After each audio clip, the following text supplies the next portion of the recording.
bien, muy buenas noches a todos. Queremos darles la bienvenida a nuestro programa de webinars Clic de la Ciencia, numeral aislados jamás desconectados, liderado por la Misericordia Clínica Internacional de la ciudad de Barranquilla.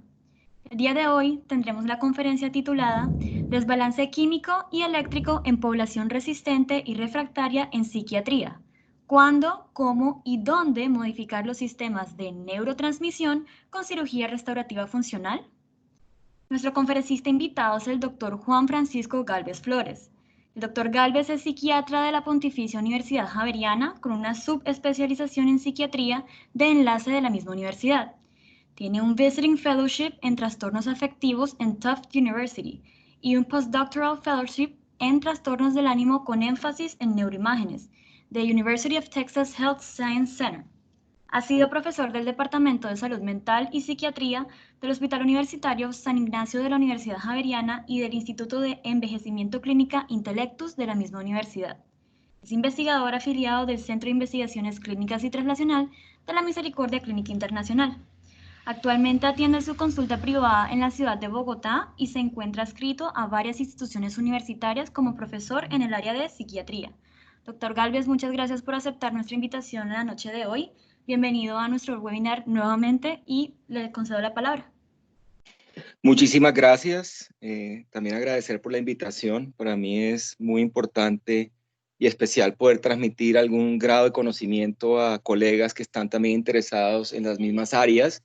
Vamos a hablar hoy un poco de el área de refractariedad y resistencia que se está convirtiendo más bien en la regla que en la excepción en lo que hacemos en nuestra práctica clínica. La verdad son muy pocos los pacientes que logran algún tipo de modulación anímica o en el caso, por ejemplo, del TOC, una reducción en sus obsesiones y compulsiones, o en el caso del Tourette, una disminución de los movimientos anormales que los incapacitan tanto en un momento dado y lleva a que los tilden con otros diagnósticos que ellos probablemente no padecen o tienen muy apagados como una comorbilidad. Entonces, si le das a la siguiente, por favor.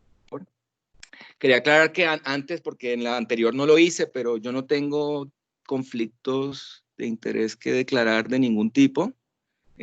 Hace muchos años que estoy alejado de cosas de industria farmacéutica y viajes, invitaciones, hablar para ellos. Entonces, eso me permite de alguna manera poder hablar de una forma bastante objetiva, pero al mismo tiempo abierta de lo que sucede con este tipo de trastornos. Muy bien, entonces pongo en rojo el trastorno depresivo recurrente porque probablemente en el área más psiquiátrica y menos neuropsiquiátrica de la cirugía restaurativa y funcional, creería que es donde tendríamos que meterle mucho más el diente en nuestra población colombiana. Pienso que grupos como el de Juan Carlos, que lo vi por ahí conectado, muy buenas noches, probablemente han logrado... Buenas noches, ¿cómo estás? Hola, ¿qué más? Trastorno obsesivo compulsivo, movimientos anormales, trastorno por Tourette, agresividad patológica, pero el área de depresión recurrente, tanto en el grupo de ustedes como en otros grupos, la verdad no se ha movido como uno hubiera esperado, ¿cierto? Y los resultados con las primeras técnicas seguramente no han sido los mejores, como lo vamos a revisar, porque simplemente la evidencia para ese momento era la que había, ¿no? Pacientes que se han implantado en años atrás en otras ciudades del país para trastorno depresivo mayor.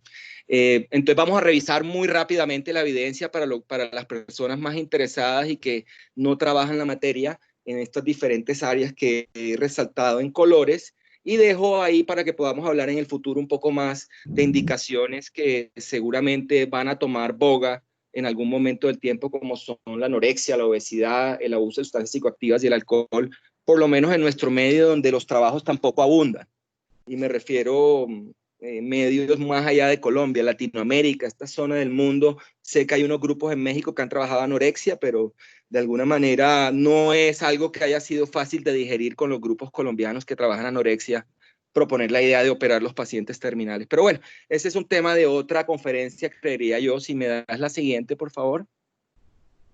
Quisiera comenzar muy rápidamente hablando de las fases. Esto es Dave Koffer y colaboradores en Pittsburgh. Hace muchos años se sentaron en una conferencia a definir que estaban hablando al frente de remisión y respuesta en trastorno depresivo, y lo que ellos definen son los tiempos en los cuales un paciente se puede enfermar, presentar síntomas, presentar ya un síndrome francamente expuesto a la sociedad, a la gente que lo rodea, a su familia, en su trabajo, que generalmente tiende a progresar a un incremento en la severidad de los síntomas, donde aparece la primera consulta, el paciente puede o no puede mejorar con el tratamiento agudo. Generalmente los estudios van a 6 a 12 semanas. En la primera fase, posteriormente miramos si el paciente remitió o no remitió y hacemos un seguimiento generalmente un año, en algunas poblaciones a 2 años, para mirar qué pasa con las tasas de recaída y recurrencia. Siguiente. ¿Y cuáles son los desenlaces de estos pacientes que son enrolados en antidepresivos por nosotros en nuestros consultorios, pero más aún por estos grupos de investigación en macro con muchos pacientes que han podido seguirlos longitudinalmente, como el grupo de Pittsburgh y colaboradores? Esta linda gráfica del libro de Stahl nos muestra cómo el tratamiento inicial de la depresión mayor en realidad no es muy efectivo. La mayoría de pacientes, diría uno que la minoría de los pacientes, cuando tienen un ánimo anormal y usted los expone a un antidepresivo como primer régimen terapéutico, solamente 1 de cada 3 se va a recuperar, va a remitir y va a poder vivir una vida normal después de haber tenido ese primer episodio. Eso es muy poquita gente para una intervención en medicina, diría uno. Responden sí, diría uno que 2 de cada 3 pueden responder, pero desafortunadamente cuando usted hace un análisis del seguimiento de esos pacientes, esas respuestas tienden a ser mucho más parciales que totales y existe un porcentaje muy importante que va al 30-40% de pacientes que tienden a no responder a estos medicamentos de primera línea. Siguiente. Y lo grave es que en la medida que usted no responde a un tratamiento de primera línea y presenta episodios recurrentes por no haber respondido bien, la probabilidad de que usted logre estar con un ánimo modulado, adecuado ante las situaciones de la vida cotidiana, pues cada vez va a ser más difícil, ¿cierto? Y esto estamos incluyendo episodios depresivos de todo tipo, ¿no? Ya sabemos que la distimia hoy es el trastorno depresivo menor, los trastornos depresivos mayores en todas sus connotaciones y bueno, tenemos que en la medida que usted, por ejemplo, ha tenido síntomas, pero muchos episodios previos, la posibilidad de que usted se recupere es menor. Pero si usted tiene muchos episodios previos, pero se va a recuperar de los síntomas, seguramente usted tiene una enfermedad menos comórbida y una enfermedad con menos dificultades. Ya vamos a mirar eso a qué se refiere. Si le das a la siguiente, algo que es muy importante para aquellos que dirigen clínicas o manejan grandes sectores de salud pública en salud mental, pues entender que desafortunadamente que un paciente no responda va más allá de la simple respuesta clínica y eso se traduce en elementos de economía de la salud que son totalmente catastróficos cuando uno mira toda la gente que se deprime y la gente que no se puede recuperar y no vuelve a funcionar igual, tiende a producirnos, si le das a la siguiente, una serie de gastos bien importantes en salud y problemas de todo tipo. Entonces, para los investigadores en el área de enfermedad afectiva, siempre ha sido muy importante tratar de buscar maneras que nuestros pacientes no solo se recuperen del episodio agudo, sino que puedan lograr remitir y que puedan sostener esa remisión, prevenir una recurrencia a un nuevo episodio depresivo. Ahí está el meollo del asunto para todos nosotros. Si nosotros lográramos encontrar tratamientos que pudieran permitirle a todos estos pacientes resistentes que ya mencioné mejorar más rápido, pues sería un rompimiento de la estabilidad del tratamiento, porque si usted mira esta diapositiva que es de la esposa de Dave Coffer, Ellen Frank, ellos trabajaron juntos ahí en Pittsburgh dirigiendo muchos años. Ellos hicieron un estudio muy bonito donde aleatorizaron grupos durante semanas de mantenimiento, creo que a 3 años, si no me falla mi memoria, y 36 meses. Los pacientes fueron aleatorizados a recibir imipramina más terapia interpersonal sola. Esto no le gusta mucho a los psicólogos, ni a los psicoanalistas, ni a la gente que hace terapias específicas. Y cuando miraron terapia interpersonal más placebo y placebo, pues usted se da cuenta que un antidepresivo más terapia no parece haber diferencias. El antidepresivo es igual de bueno. Eso no quiere decir que las terapias no sirvan, y yo no quiero que quede esa sensación. Lo que quiero decir es que en el escenario de la terapia para pacientes recurrentes, posiblemente agregar una terapia y esperar que ella responda mejor que el antidepresivo a dosis plenas en una patología que es predominantemente biológica y crónica, va a ser muy difícil, ¿cierto? Entonces aquí uno mira, la gráfica es muy diciente de cómo el medicamento se diferencia de manera importante de la terapia y se diferencia mucho más importantemente del placebo, mientras que la terapia y el placebo no parecen diferenciarse en términos de recaída y no poder sobrevivir durante 36 meses a no tener un nuevo episodio de recurrencia depresiva. Entonces, los números muestran que 200 miligramos de imipramina debería ser su estándar para pensar en que un paciente se mejore, no recaiga, tienda a no recurrir y mantenga bien. En una primera línea de tratamiento, si le das a la siguiente, este es el estudio STAR-D hecho en el noreste de los Estados Unidos, donde están muy golpeados ahorita por la pandemia y todas estas cosas. Ahí hicieron este estudio que costó más de $40 millones, donde aleatorizaron, como pueden ver, muchos pacientes.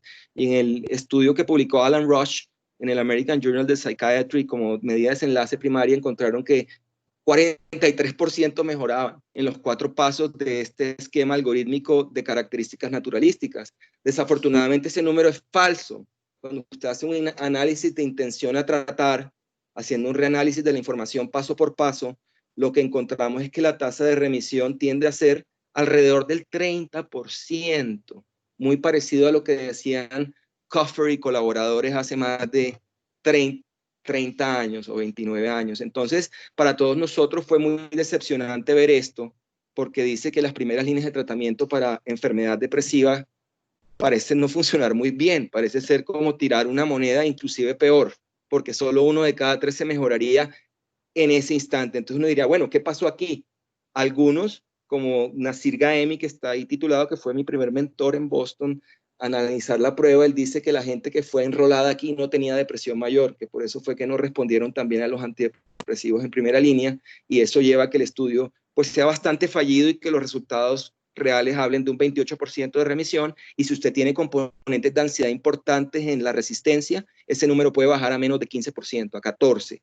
Entonces, cuando usted habla de depresión mayor resistente, tiene que hacer un dominio como lo que está en la diapositiva que están en este momento proyectando, donde usted lo primero que tiene que hacer es revisión diagnóstica. Usted tiene que mirar que no vaya a ser que usted esté equivocado y está al frente de un paciente bipolar o está al frente de un paciente con algunas comorbilidades como el trastorno de ansiedad que impiden que el paciente mejore con las terapias de primera línea.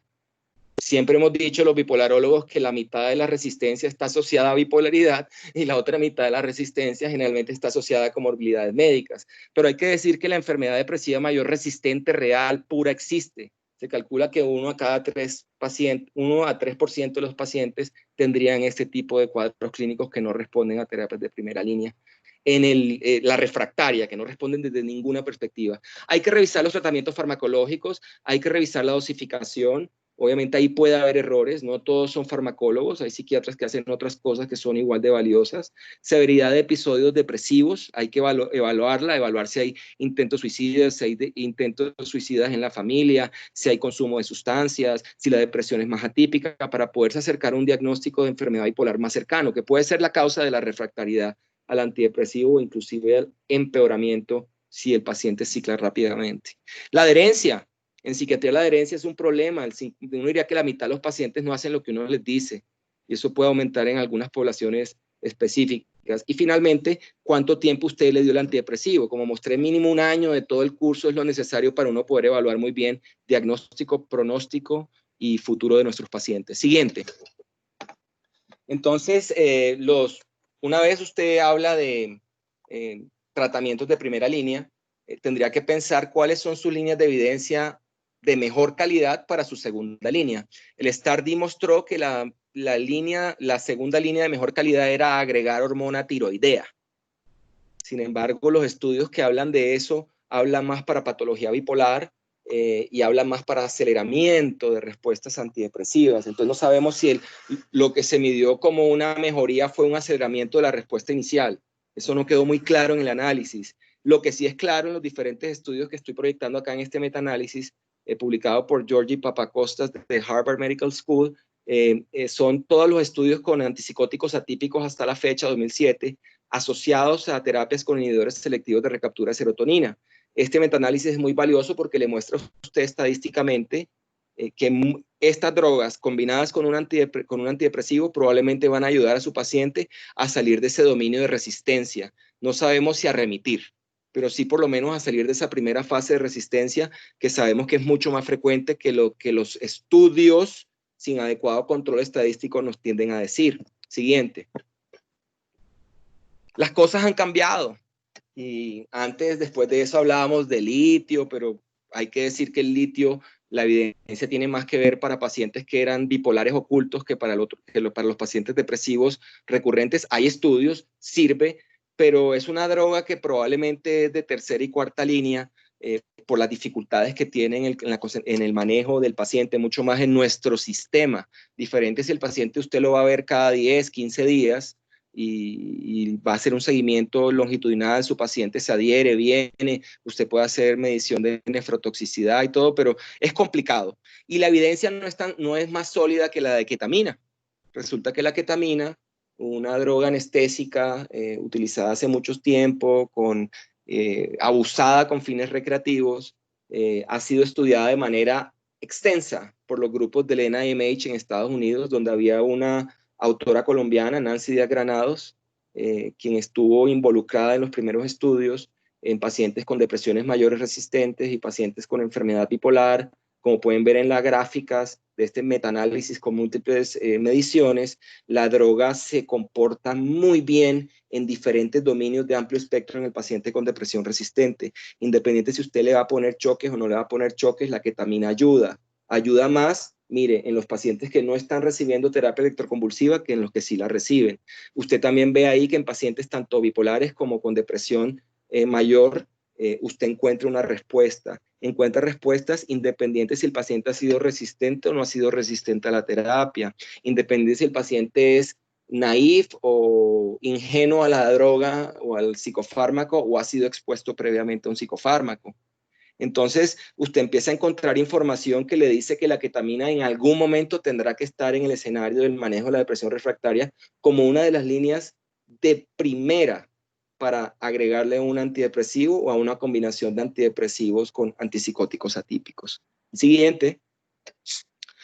La terapia electroconvulsiva siempre nos ha producido escalofríos a los que no son psiquiatras. Por eso pongo las máquinas y los pacientes dramatizando la situación, porque de alguna manera la evidencia nos muestra que esto tiene mucho sentido. ¿A qué voy?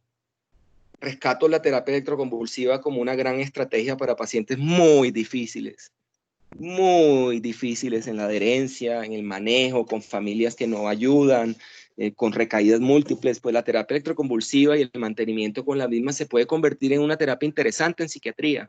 Pero cuando usted se va al dominio de trastorno depresivo mayor resistente y mira la evidencia, la poca evidencia sólida que podía haber para la época, que muestro ahí, que es hace mucho tiempo, uno encuentra en estos estudios de buena calidad y otros que de alguna manera el tamaño de efecto de la intervención con terapia electroconvulsiva en un estudio que no está ahí reseñado tiende a ser muy amplia.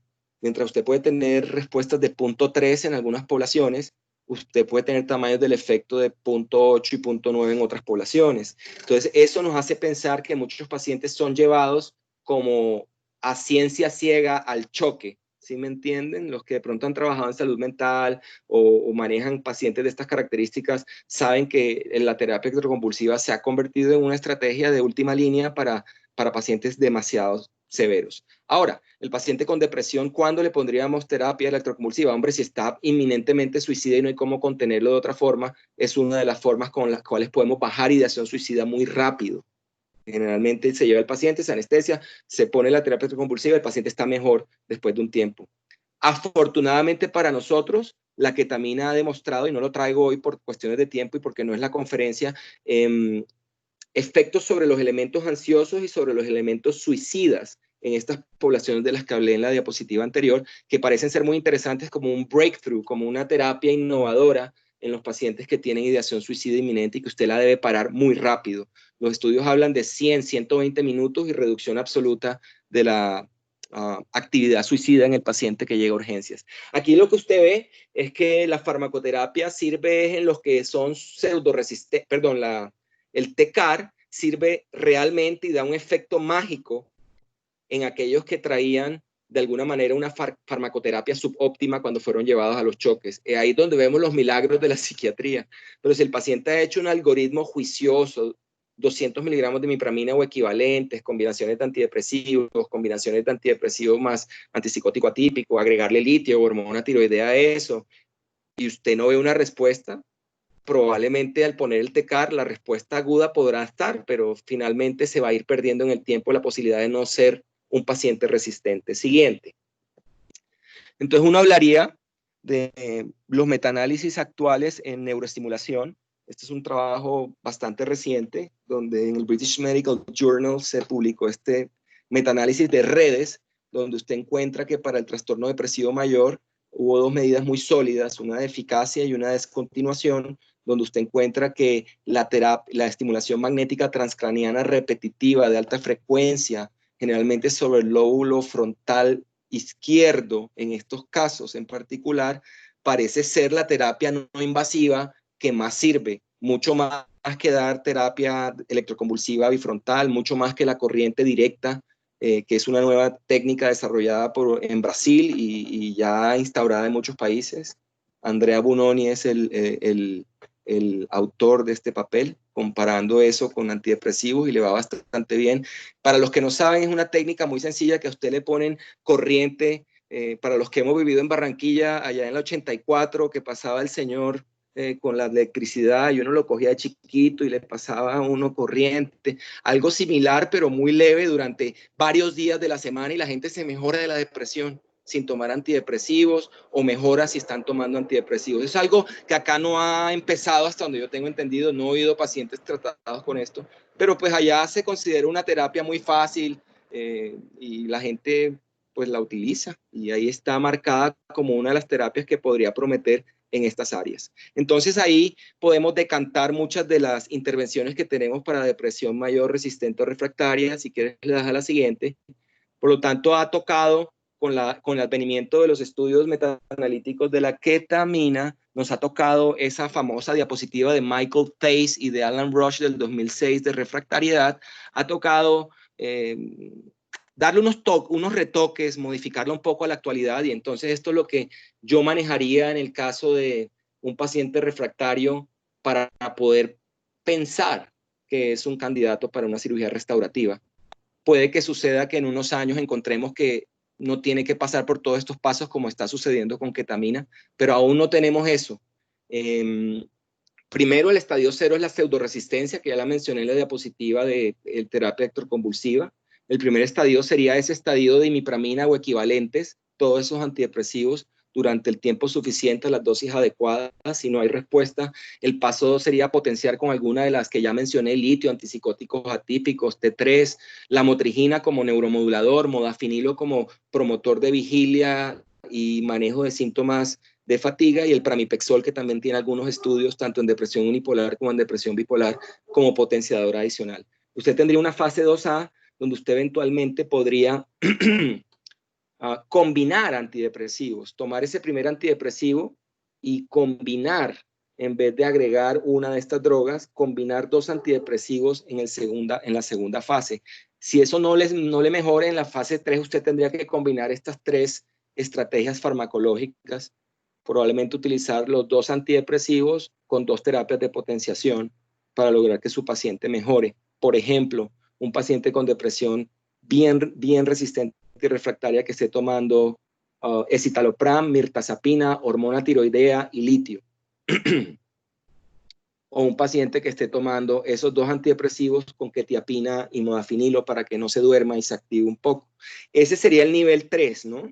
Nivel 4, ya usted vio que ese primer antidepresivo potenciando, o esa combinación de antidepresivos con esos potenciadores, no ha funcionado muy bien. Usted no va a quitar los potenciadores, cambia el antidepresivo y se pasa una línea de tricíclicos, corriendo los riesgos que traen estas drogas de antaño, pero que siguen siendo unas drogas de muy buena potencia, como lo mostraba el estudio de Ellen Frank en una de las primeras diapositivas.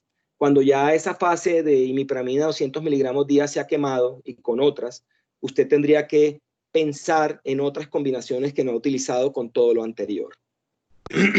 Cuando ya usted ha quemado la fase 4 de tratamiento, seguramente en la fase 5 usted va a proponer alguna terapia de electroestimulación no invasiva y o infusión de ketamina. Y la pongo ahí, no la pongo antes, porque en nuestro país tocaría hacer una serie de cosas porque no hay una aprobación para la infusión de ketamina en este momento, para esta indicación. Para otras sí, pero para esta no. Entonces es bien complicado lograr este tipo de... Tocaría bajo estudios clínicos, por eso lo hemos hablado con Felipe, que es una opción para poder ser innovadores en psiquiatría.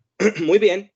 El estadio 6 ya sería de lo que quiero hablar un poco más en la segunda parte de mi conferencia, que es la estimulación cerebral profunda o lo que llamamos cirugía restaurativa y funcional para pacientes psiquiátricos. Si le das a la siguiente, hay varios centros en el país haciéndolo, ustedes son uno de esos. Qué bueno que en nuestra ciudad haya gente dedicada, efervescente, entusiasta, pioneros en el área haciéndolo. Eso es maravilloso, a mí eso me produce bastante orgullo. Muy bien, entonces, hablando de las dianas terapéuticas, que ahí probablemente el doctor Benedetti puede darnos muchas más a ciencia cierta qué ha pasado ayer o qué está pasando en este momento, pero pues voy a tratar de resumir para el resto de las personas que nos están escuchando. Probablemente estos son los 5 targets o dianas terapéuticas en las cuales deberían los grupos enfocarse en trabajar, porque es donde más tenemos evidencia de otros grupos que nos han permitido avanzar en el conocimiento de la enfermedad depresiva mayor, la tractografía y entender por dónde es que va esta enfermedad en el cerebro, porque al fin y al cabo estás ahí. La enfermedad no está fuera en los papás maltratadores, no está fuera. Esos son modificadores de efecto, condiciones genéticas que se asocian a depresión, que a uno lo traumaticen de chiquito, pero no es lo que causa la enfermedad. La vuelve más severa, sin duda alguna, pero no la causa. Muy bien, si le das a la siguiente, hablaré de estos targets más adelante. Este es un recaudo, un metaanálisis de 66 pacientes a los cuales se les hizo estimulación en el sitio que para ese momento del tiempo teníamos más registro de biología psiquiátrica y de conocimientos tanto en neurocirugía, imagen funcional, clínica. Como pueden ver en la parte superior derecha de la diapositiva, yo les planteo todos los estudios que se hicieron previamente por diferentes grupos en diferentes sitios, grandes expertos que nos marcaron las zonas que estaban muy, muy asociadas a que el paciente se prenda o se apague en términos de depresión. Sabemos que todo esto deriva de los estudios que venían de la estimulación en Parkinson en los finales de los años 90, pero la psiquiatría la ha retomado y la ha tratado de canalizar hacia sus intereses, ¿no? Y eso es bien importante. Y hemos encontrado de manera biológica, sistemática, objetivamente, así como encontrábamos en los años 70 y 80 y 90 la supresión del eje y el embotamiento del eje de cortisol como algo bien importante a nivel biológico. Para nosotros es importante también en psiquiatría poder entender que hay zonas que se apagan y zonas que se prenden en la depresión y que son modificadas bien sea por los tratamientos farmacológicos, por la estimulación externa no invasiva e inclusive ya por los tratamientos de estimulación profunda que vamos a estar mencionando aquí. Entonces aquí está el grupo básicamente de Toronto, que fue el primer grupo que arrancó con el grupo de Emory, Helen Mayberg, colaboradores, Patricio Riva Rosé, que es latinoamericano, pero trabaja allá, argentino, si no me falla mi memoria. Ellos han dilucidado y han tratado en los últimos años de encontrar factores pronósticos predictores de respuesta a este nivel cuando usted estimula a los pacientes. ¿Por qué? ¿Qué pasó? Como ustedes pueden ver ahí en las diapositivas, al tomar estos 66 pacientes, pues sí, hay una respuesta, es cierto, pero la respuesta no fue tan excitante para los investigadores, ni mucho menos para los pacientes, porque encontraron que las tasas de remisión en realidad no eran las que ellos hubieran esperado, unas tasas de remisión muy bajas y unos efectos moderados, y no todos los pacientes respondían como todo en psiquiatría. Entonces, de alguna manera, otros grupos, si le das a la siguiente, se movieron hacia adelante y han buscado en la última década, podría decir yo, poco más tal vez, han buscado nuevas dianas terapéuticas. Esa primera diana era el cinglo subgenial, el CG25. Pero hemos buscado otras y grupos como el de Darren Doherty y el grupo de Donald Greenberg, creo que en Johns Hopkins, ellos han mirado el área del VA-VS, que es la cápsula, el brazo anterior de la cápsula interna, ¿sí? En el área ventral, ahí está lo del subcalloso. Miren cómo esos dos targets en realidad no han dado los resultados que uno quisiera, mientras que el medial forebrain bundle o el área superlateral o el fascículo prosencefálico anterior de la radiación talámica, eso lo podemos discutir con el doctor Benedetti al final porque es un área que ya conocemos, pero que por mucho tiempo fue entre comillas virtual, así como la hendidura sináptica. Era muy difícil llegar, pero la tractografía ha ayudado en los últimos años a poder dilucidar en cada paciente cómo llegar, lo cual es una innovación también en esta área de intervención neuropsiquiátrica, si lo podemos llamar así. Entonces, mire cómo cuando utilizamos estos 3 targets y los tratamos de medir en tasas de respuesta, usted encuentra que la estimulación del medial forebrain bundle le da una mejor respuesta sobre las 2 anteriores. Entonces, eso hace que la investigación, o bueno, yo lo voy a decir muy claramente, que algunos de nosotros que conocemos esta evidencia, cuando alguien viene y nos propone que hagamos un grupo y que estimulemos el cíngulo, miércoles, yo le digo, no, pero un momentico, si le das a la siguiente, ya estás ahí. No, a la siguiente, por favor. Cuando me dicen que estimulemos el cíngulo, yo les digo, sí, hay información, es la información que lleva más tiempo en el mercado, sin duda alguna, pero pues cuando uno va y revisa los metaanálisis más recientes como este, publicado en Progress of Neuropsychopharmacology y Biological Psychiatry, uno encuentra que la información que les mostré anteriormente parece extrapolarse, arrastrarse en el tiempo cuando usted va agregando pacientes y otras dianas terapéuticas para la misma intervención. Esperamos que en pacientes lo más parecidos posibles en términos de heterogenicidad, eso habría que revisarlo ahí. Mire que la heterogenicidad de los grupos de arriba es altísima, mientras que la heterogenicidad del grupo de abajo es menor, lo cual le daría un poco más de realidad a los resultados de BS-BC, que sería de esos primeros grupos, pero si tú le das a la siguiente diapositiva y miras a LIC y miras el medial forebrain bundle, encuentras que estos targets podrían, incluido el núcleo accumbens, que es hasta donde se atreven la mayoría de, y entiendo, porque esto es muy novedoso, uno mira la evidencia y la evidencia le muestra que seguramente los 2 targets de la parte de arriba y posiblemente el núcleo accumbens, y algunos somos más visionarios y decimos, no, pero de pronto los pacientes hay que estimularles 2 targets, no 1 sino 2, multitarget. Ya miraremos qué pasará en el futuro con ese tipo de experimentación clínica en otros países, porque no sé si nosotros estemos en el momento para ponernos a hacer eso, a poner múltiples targets sin saber si hay evidencia. Creo que eso tiene que ser bajo clinical trials y bajo unas condiciones muy especiales, como todos los que estamos conectados sabemos que es. Entonces, si le dan a la siguiente, en ese estudio de SOU se publican algunos efectos adversos asociados a la cirugía versus los efectos adversos asociados al dispositivo, que probablemente ustedes tienen mayor experiencia, sobre todo los que llevan trabajando tantos años en movimientos anormales, implantando, de alguna manera saben cuáles son los riesgos, cuáles son más medibles, cuáles son más frecuentes, cuáles no son tan importantes. Aquí simplemente quiero dejarles a colación que en realidad hay unos que son muy frecuentes, que son muy, muy frecuentes, pero que no son tan incapacitantes. Entonces, esto no debería ser una barrera. Deberíamos psicoeducar a nuestros pacientes previo a las intervenciones en los diferentes programas que existan en Colombia para que ellos reciban esto con beneplácito y no con temor. Siguiente. Entonces, cuando yo tuve la oportunidad de hacer el segundo fellow, donde tuve la oportunidad de hacer el segundo fellow, una de las ideas que había y que queríamos desarrollar y que pues, yo me le monté al carrito de esta idea con el jefe en ese momento era desarrollar un programa de refractariedad. Y había una idea de abrir un programa de estimulación que ya se abrió, pero pues se abrió en un momento a posteriori. Estos fueron los primeros como preámbulos, los pinitos del grupo. Y yo me senté con el grupo de radiología y los ingenieros y toda esta cosa y queríamos encontrar cómo podíamos ver ese tracto que el doctor Thomas Schaffler en Alemania ya había estimulado y le había contado a mi jefe Jair Suárez que ahí era donde había que estimular, que lo que habían hecho antes en núcleo accumbens era importante, pero que la señal por aquí en el tracto era más interesante en términos clínicos.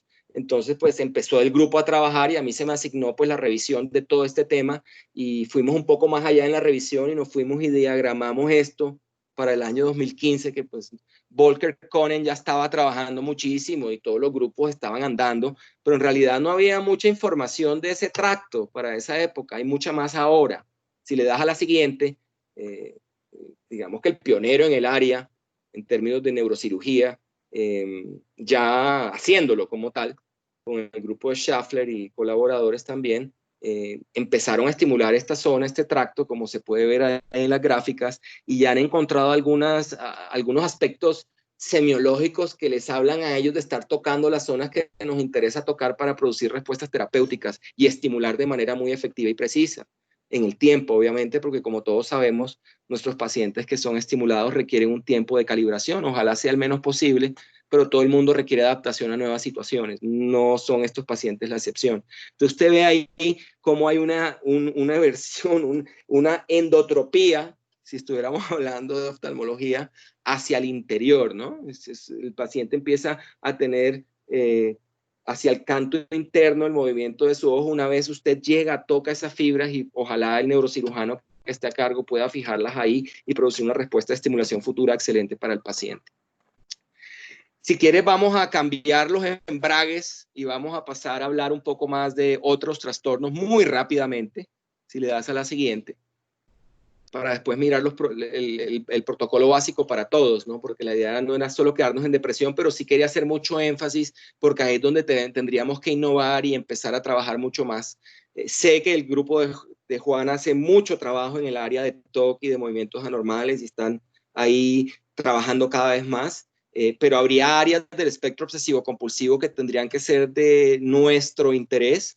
Ya la agresividad patológica está siendo manejada, pero uno se preguntaría si otras patologías de ese espectro que son de tan difícil manejo y tan difícil adherencia podrían eventualmente ser un blanco de eficacia y efectividad terapéutica de estas intervenciones. Y pues arriba resalto en rojo la anorexia nerviosa porque, como les dije, ya hay grupos trabajando en eso en Brasil, grupos también en México. Tuve la oportunidad de conocer ese grupo hace unos años en Bélgica, en algunos de los entrenamientos, y nos contaban que le hacían leucotomía límbica a las pacientes que ya estaban moribundas y empezaban a comer. Entonces, pues, esos son otro tipo de intervenciones, habría que mirarlas, pero pues hay que entender que este trastorno obsesivo compulsivo y su espectro son áreas donde habría que involucrarnos un poco más en toda la ciudad del país, tener una muestra más grande y poder darle esta oportunidad a más pacientes que realmente la necesitan, ¿no? Hablando de procedimientos estereotáxicos y radiofrecuencia y todas estas cosas, ahí está Freeman arriba, pero pues todo ha evolucionado a una sofisticación absoluta y pues hoy hacemos varios tipos de cirugía muy precisa, muy exacta, donde se producen efectos terapéuticos aún muy benéficos para esos pacientes altamente refractarios. Siguiente. Entonces, en el área de TOC y espectro obsesivo compulsivo, uno tendría la siguiente. Uno tendría esta diapositiva para despertarlos un poco sobre la neuroanatomía del TOC y el DBS.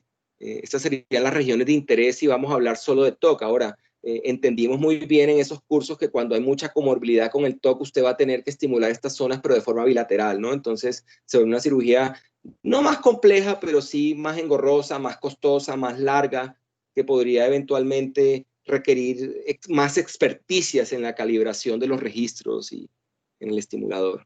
Aquí están las diferentes zonas, núcleo accumbens, la cama de los núcleos de la estría terminal. Algunos han hablado del fornix, sobre todo para la parte esta de Alzheimer, el grupo de Lozano que alguna vez tocó el fornix y dijo que había remembranzas y que podía tener algún tipo de efecto. Sé que hay algunos trabajos que han avanzado en el área, pero no era el objeto hablar de eso hoy. Y finalmente el brazo anterior, la cápsula interna que sigue siempre estando ahí. Este es el grupo de Greenberg, más para TOC que para depresión. Si le das a la siguiente diapositiva, por favor, ahí vamos a ver el primer metaanálisis con 44 pacientes, publicado ya hace unos años en Psychological Medicine, donde uno ve que sin duda alguna los pacientes con un grado de heterogeneidad muy bajo tienen una respuesta muy franca y pues Juan y su grupo pueden comentar al respecto que ellos tienen resultados, varios pacientes y seguramente pueden hablar un poco más que yo sobre resultados en real time, en tiempo real con pacientes de nuestras zonas de este hemisferio. Muy bien, si le damos a la siguiente, por favor. Ok. Aquí incluimos más pacientes en un nuevo análisis, donde ya se incluyen 166 pacientes y se incluye también un listado de prevalencia de efectos secundarios en estos pacientes con TOC. Lo que vemos en el final de los resultados es que los pacientes tienen un efecto, tienen un efecto positivo de la intervención y los efectos adversos no tienden a ser tan incapacitantes. Tal vez las sensaciones de disconfort que producen el cableo que sufren todos los pacientes, no solamente los de TOC, probablemente en alguien de TOC puede convertirse en una queja más preponderante. Eso hay que entenderlo, ¿no? Sobre todo al principio de la estimulación y calibración, que puede tomar un par de semanas o inclusive meses en los pacientes más difíciles. Entonces, la información nos muestra que, sin duda alguna, el efecto adverso no es tan importante, no es una causa para que nosotros dejemos de operar los pacientes y seguramente la efectividad se va a mantener a largo plazo en estos pacientes con TOC. Si le das a la siguiente, pasamos ya a un área más motora y menos cognitiva y más neuropsiquiátrica y menos de la estructura clásica de la psiquiatría, porque recuerden que Freud describía el trastorno obsesivo compulsivo como una neurosis y pues sabemos hoy en día, de hecho el DSM-5 ha hecho esa corrección, incluyendo los espectros obsesivo-compulsivos como una categoría aparte. Aquí simplemente hago un recuento de patologías en las cuales neurocirugía y neurología tienen aún mejores resultados, donde todo es muy claro, donde sabemos que los pacientes en múltiples zonas del cerebro pueden llegar a ser estimulados y tener algunas respuestas más interesantes que otras.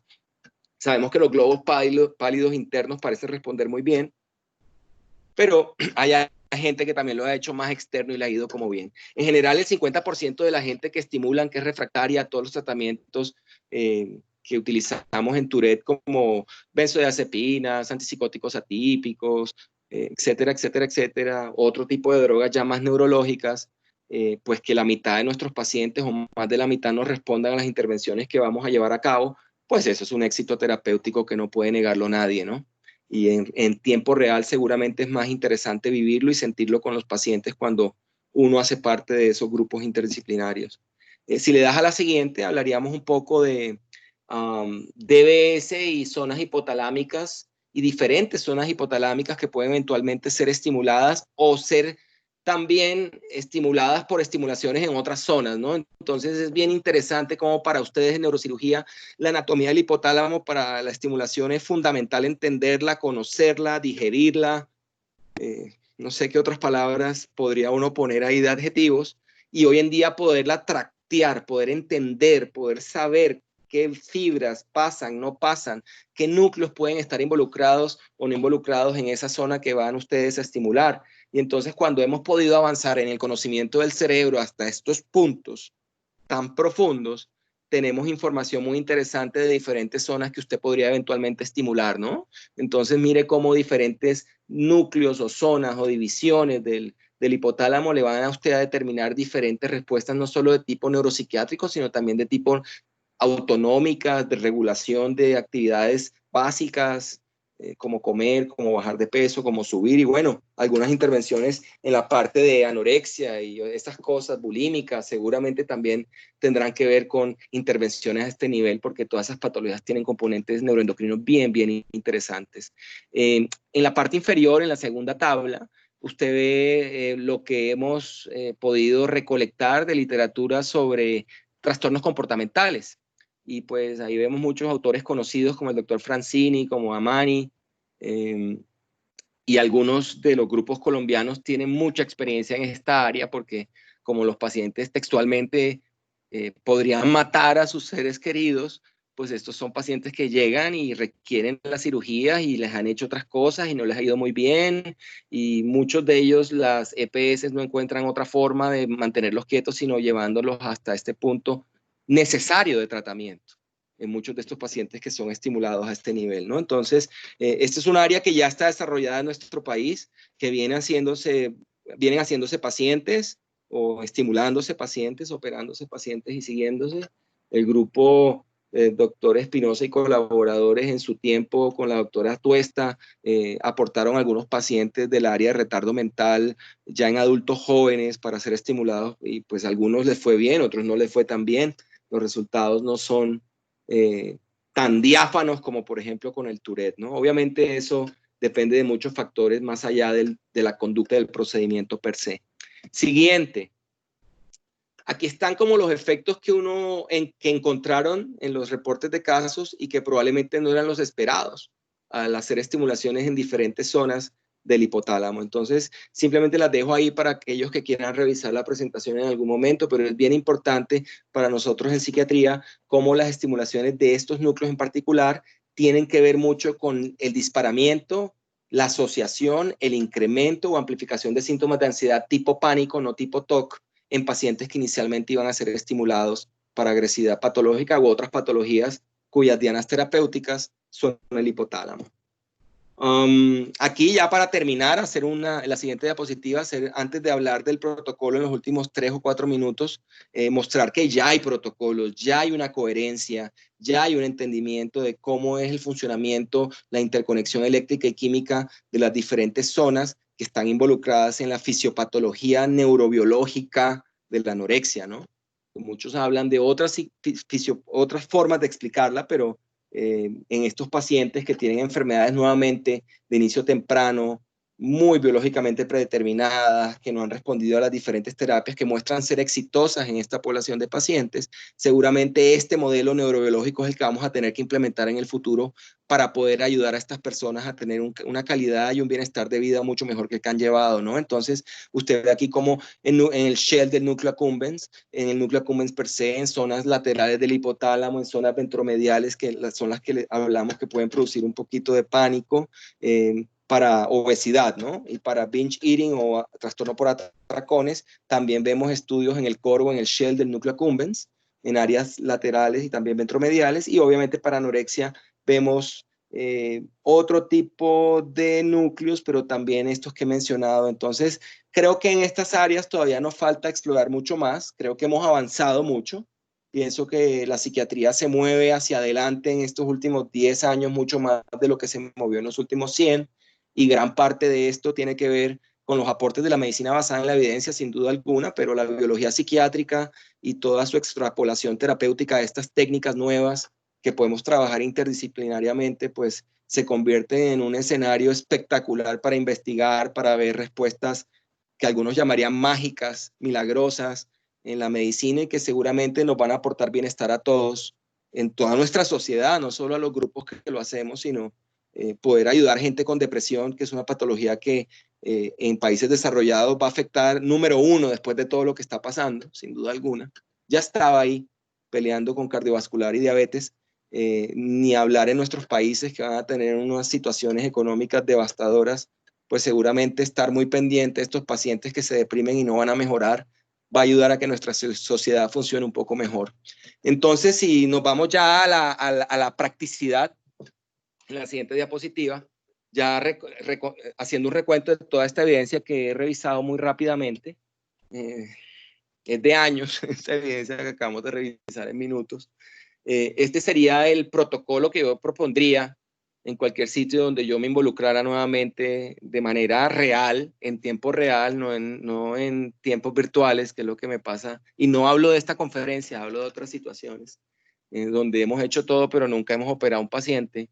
En situaciones reales, esta sería la forma en que yo abordaría a nuestros pacientes psiquiátricos, porque se supone, y esto se lo transmito a Juan con todo el cariño, gran parte de mis fracasos en esta área ha sido porque la batuta la ha tratado de tomarlo el neurocirujano de turno, que no ha sido nunca tú. Entonces ellos quieren hacer todo, quieren operar al paciente, también quieren presentar toda la psiquiatría y que el paciente psiquiátrico les llegue a ellos a su consultorio, eso nunca va a pasar. O que la EPS se lo mande, eso nunca va a pasar. Toca armar unas situaciones de contratación y de pautas con las EPS más grandes con las que uno contrate para que los pacientes lleguen. Y para eso se requiere un protocolo muy bien jalado y muy bien estipulado que muy pocos tienen, seguramente ustedes lo tienen, pero muy pocas instituciones cuando van a presentar esto lo compran porque no lo tienen estructurado y se queda todo en cuentos de marcos estereotáxicos que hemos comprado y de software que se nos ha perdido y otras historias que conozco muy tristes de gente que ha intentado hacer esto pero no ha estado preparada para hacerlo. Ustedes ya lo están haciendo afortunadamente. Entonces miren cómo esto es muy bonito para los que trabajamos en medicina y nos gusta la investigación y nos gusta trabajar con otras áreas, somos inquietos, no nos quedamos contentos con el bipolar y la esquizofrenia y queremos ver la gente con trauma, y lo que nos pasa a los enlazólogos. Entonces mire cómo yo lo que he hecho es precisamente enlazar una serie de grupos de especialistas muy valiosos para el paciente, no para mí, para el paciente. Todos tenemos que ser igual de valiosos en nuestra intervención para el paciente, para que esa evaluación interdisciplinaria pues sea muy objetiva, ¿no? Y que podamos definir quién es realmente un candidato quirúrgico y quién no lo es, y podamos posteriormente hacer todo el proceso, que es un algoritmo que no traje hoy porque es muy denso, todo el proceso de estudios, imágenes, entrevista, aplicación de escalas, otros instrumentos, intervención familiar, revisión en comité de ética, bueno, muchas cosas que nos van a terminar definiendo si alguien es candidato o no es candidato quirúrgico. Todo eso yo lo tengo estructurado, simplemente poderlo desarrollar y poderlo correr. Y lo otro es la cirugía y la recuperación del paciente en el primer mes, donde tendría un control con cada una de esas personas. El neuroradiólogo obviamente lo haría por estos métodos porque necesita ver es su paciente en la imagen y nosotros contarles cómo está. Pero el resto de personas seguramente sí lo veríamos de forma presencial y le haríamos un seguimiento muy serio. Yo he sido muy innovador en esto de fisiatría y nutrición. Esto no estaba en mi primer protocolo porque creo que es fundamental para que un paciente se adapte a una nueva situación de enfermedad, independiente si es bipolar, independiente si es trastorno depresivo mayor, independiente si es un paciente con agresividad patológica o uno de alimentación.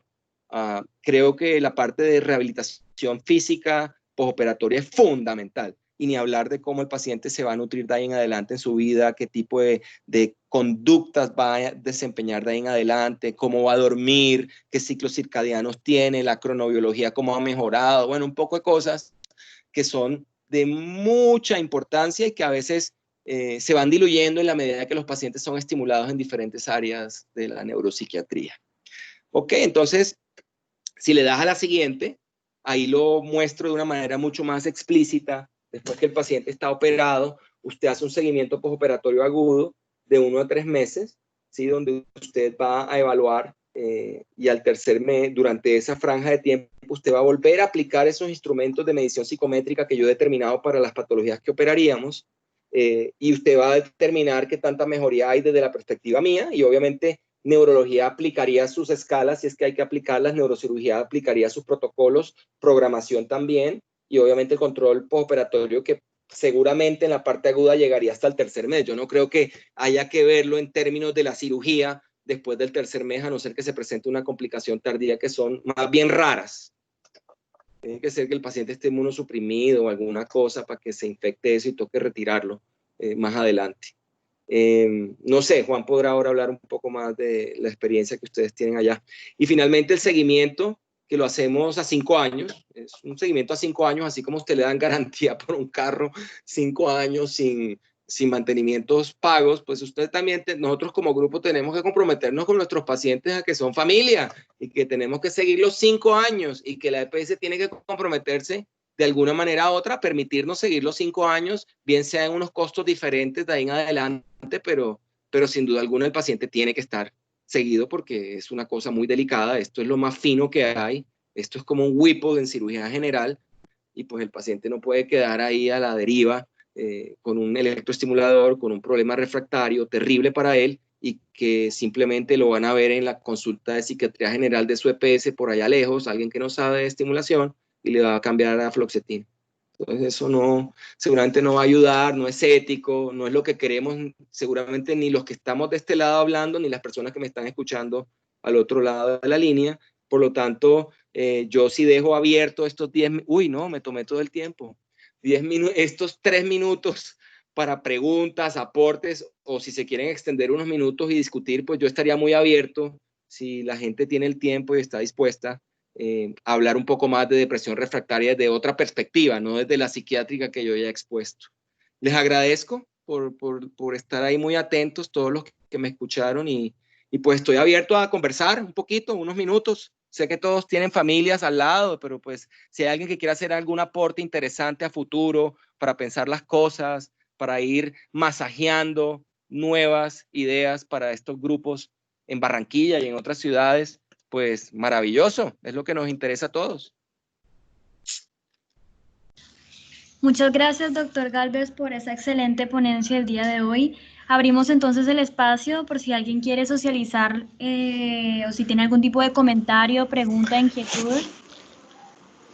Muy buenas noches. Les habla Juan Carlos Benedetti. Bueno, hola Juan. Gracias por esa magnífica conferencia, Juan. Realmente la disfruté mucho y hay unos aspectos que quería comentar. El primero es que, como tú dijiste, el éxito de un programa de cirugía funcional y que involucre trastornos psiquiátricos, hablándolo en este caso, incluye que debe haber capitanes, tenientes y probablemente algunos cabos, soldados y etc. ¿A qué me refiero con eso? El capitán del barco en este programa es el psiquiatra y es un psiquiatra formado, y ahí vamos acompañándolo nosotros los tenientes muy cercanos, entre ellos el neurocirujano funcional. Y hay otras personas supremamente importantes, como todas las que acabas de mencionar. Eso es para decir en primera instancia. Una cosa importante es que todos estos pacientes, por la complejidad y por nuestro medio, siempre tiene que haber un comité de ética interno y externo, ¿verdad? Sin duda. Es importante que la institución tenga un comité de ética interno, pero también en casos muy complejos hay que tener comités de éticas externos para que no vaya a haber ningún compromiso médico-legal. Bueno, desde otro punto de vista, quiero comentarte, Juan, que, bueno, primero vemos con un agrado enorme, ojalá que estuvieras más cercano a la Clínica Misericordia y ya desde el punto de vista, como tú dices, en tiempo real, porque nosotros ya tenemos a nivel de la costa digamos, hemos hecho 50 casos de trastornos psiquiátricos. Te quiero comentar que la joya de la corona la tenemos en este momento con depresión mayor, refractaria a tratamiento farmacológico. Tú entiendes que si tú vas a las publicaciones médicas, no existe, excepto una sola o dos exactamente, en Norteamérica y Latinoamérica, una que fue producida por el grupo de Houston, en el Superior Lateral Mirror for Vein Bundle, y el otro es el del grupo del doctor Fiacro Jiménez en México con el pedúnculo talámico inferior. No se conocen otras personas, excepto el de nosotros, que tuvimos el agrado de conocer al doctor Volter Kuhnen. El doctor Volter Kuhnen, desde el año 2008, está hablando ya del Mirror for Vein Bundle y lo que se llama la vía del reward, ¿verdad? De la recompensa.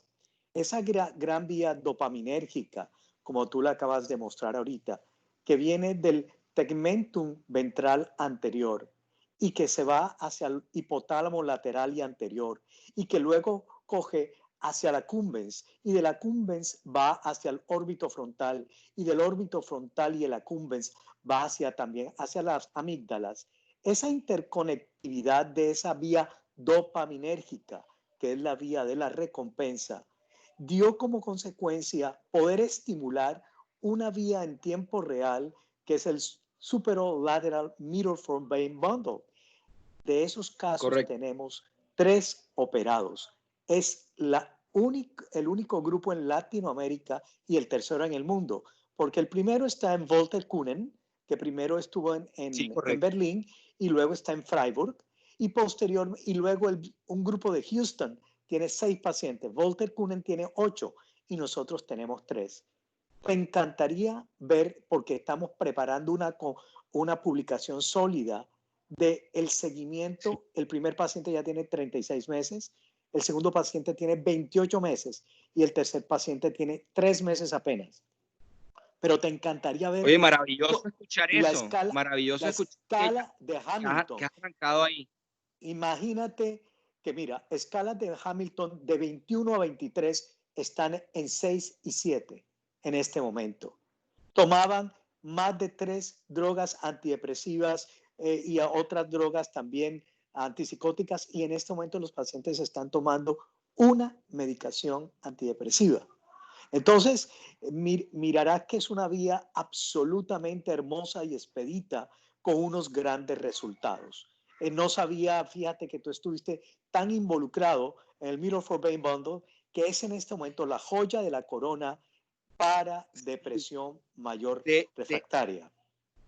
de hecho, esa imagen de ese artículo del 2015, Albert es el tercer o cuarto autor, y eso lo hicimos precisamente en nuestra revisión sistemática de depresión resistente. Decidimos incluir esa imagen porque el grupo, que es el mismo que tú mencionas, que ha operado 6 pacientes, tenía la intención de ir por ese target y lo hicieron. Yo ya había vuelto a Colombia y ellos durante los siguientes 2 años les costó, ¿no? Porque la primera publicación creo que es del 2016, se demoraron de ese momento en que teníamos ese papel listo, que fue yo creo que finales del 2014, se demoraron hasta el 2016 para poder publicar el primer papel con algún paciente operado. Entonces, que ustedes ya tengan 3 es una maravilla, eso es una noticia que yo no conocía y que me parece maravilloso. Te hago una infidencia.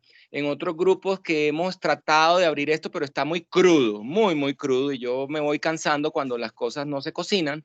Yo he intentado proponer este target y la gente como que no le interesa, como que no quieren hacerlo de hace 20 años. Entonces, yo estoy muy escéptico de incluirme en esos grupos a largo plazo para depresión, porque ir a estimular un target que sabemos que es inferior a otros, como te lo he mostrado y tú lo tienes claro en tiempo real, pues sería muy absurdo. Así es. Nosotros nos tuvimos que preparar muy bien. Sí, Sí, nos tuvimos que preparar muchísimo.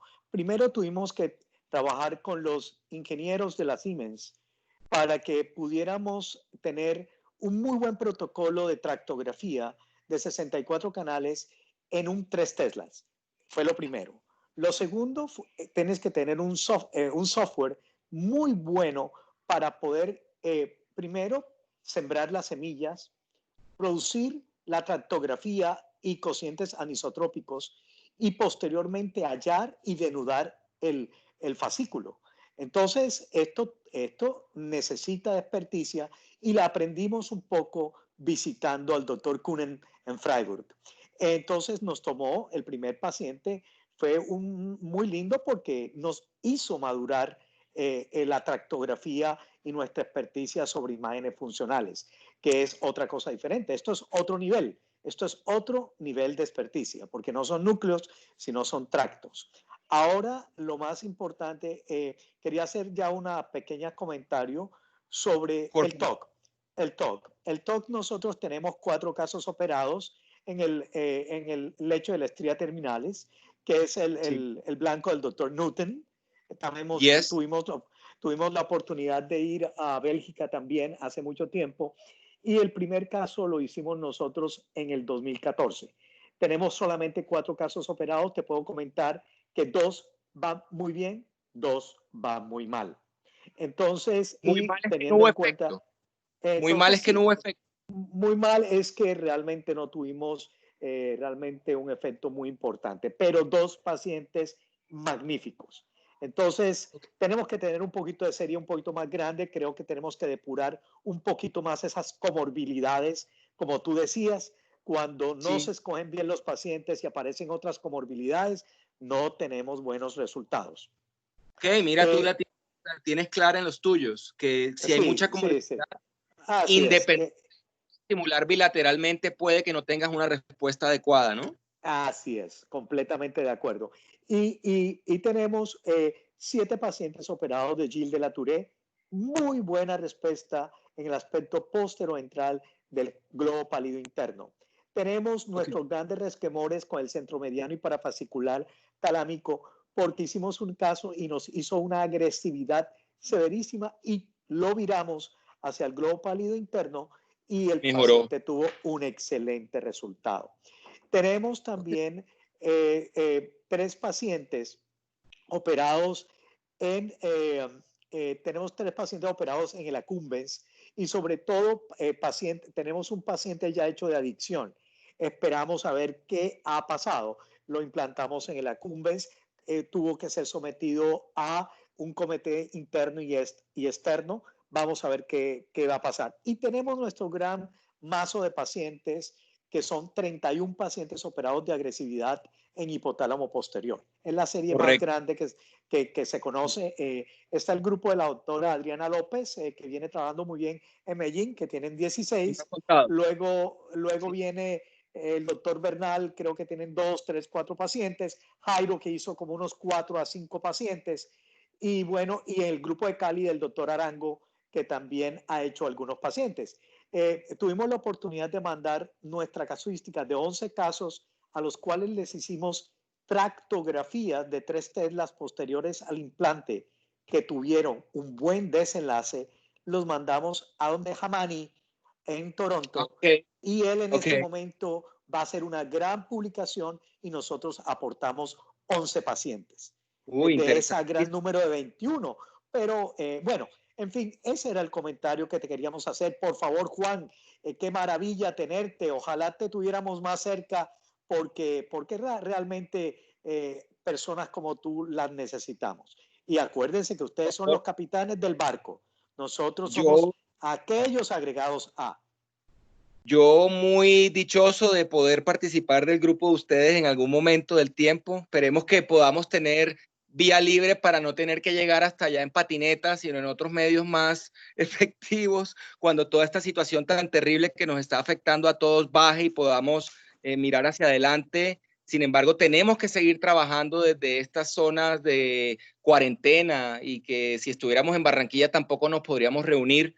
Entonces deberíamos aprovechar el tiempo para trabajar en esta distancia, para irnos acercando, y que cuando podamos hacerlo, pues simplemente sea sentarnos a dilucidar algunas cosas muy sencillas, muy lógicas, y vamos para adelante y escribimos todas esas series más adelante en el tiempo y las publicamos en Journals Top. Eso no hay ningún problema. Eso es lo que a mí me gusta hacer. Preferiría hacer eso que otras cosas. Y para allá vamos encaminados, doctor, con el favor de Dios. Si algún otro asistente, sí. Si algún otro asistente tiene alguna intervención o comentario, puede realizarla.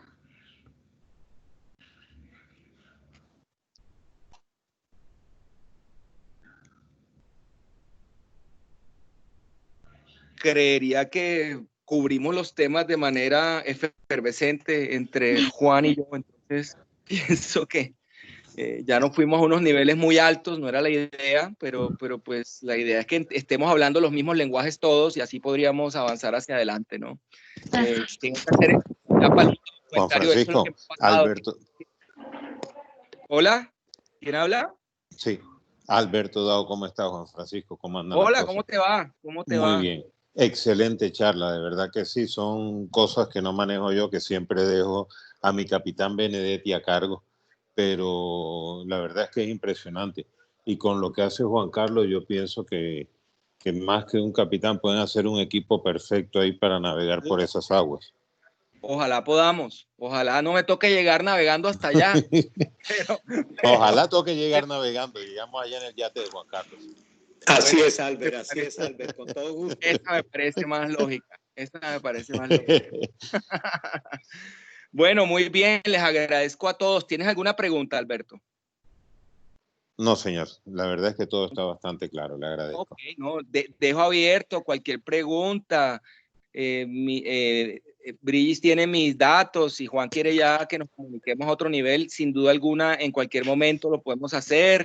Ir armando cosas para poderlas correr después de una. Vamos empezando, que yo estoy tratando de buscar nuevas cosas, porque este es un momento para innovar. Todos nos toca innovar y nos toca buscar espacios nuevos para desarrollar lo que queremos hacer. Sería muy bueno contar con tu ayuda, Juan. Doctor Galvez. Simplemente que logremos que los puentes se mantengan y ya eso lo hacemos, no te preocupes. No, pues de verdad una maravilla de de conferencia. Creo que para todo el equipo de neurocirugía y todos los asistentes es una clara exposición de los beneficios que se puede tener de tener como lo menciona el doctor Benedetti, un capitán en el área de psiquiatría de enlace con experticia pues en investigación en estos temas. Estamos desde el Departamento de Investigaciones listos para apoyar al doctor Benedetti y a su equipo, como lo venimos haciendo con el equipo de neurocirugía y pues con el apoyo del doctor Galvez, que siempre lo hemos tenido de manera irrestricta en el Centro de Investigaciones. Entonces creo que se pueden conformar grandes cosas. Muchas gracias, doctor Galvez, muchas gracias a todos los asistentes y creo que, como lo mencionó usted, ha cubierto por completo todo lo que se pretendía con esta conferencia. Muchísimas gracias. No, por favor, Felipe, para mí es un gusto participar y colaborar y empezar a construir cosas con ustedes en ese espacio tan interesante que se me brinda. Interesante. Muchísimas gracias a todos. Bueno, sin más que agregar, muchísimas gracias a todos por su asistencia el día de hoy. Doctor Galvez, muchísimas gracias por la ponencia. Esperamos tenerlo en este espacio en futuras ocasiones. A todos les recuerdo, de igual manera se les enviará el link para que puedan ver la grabación del webinar del día de hoy. Los invito el día de mañana a la charla de la neurocirujana Silvia Salva. El tema va a ser sobre radiocirugía. Estaré enviándoles información el día de mañana con respecto a eso. A todos una excelente noche y muchas gracias. Chao. Muchas gracias a todos. Chao. Gracias. Gracias. Hasta luego. Buenas noches.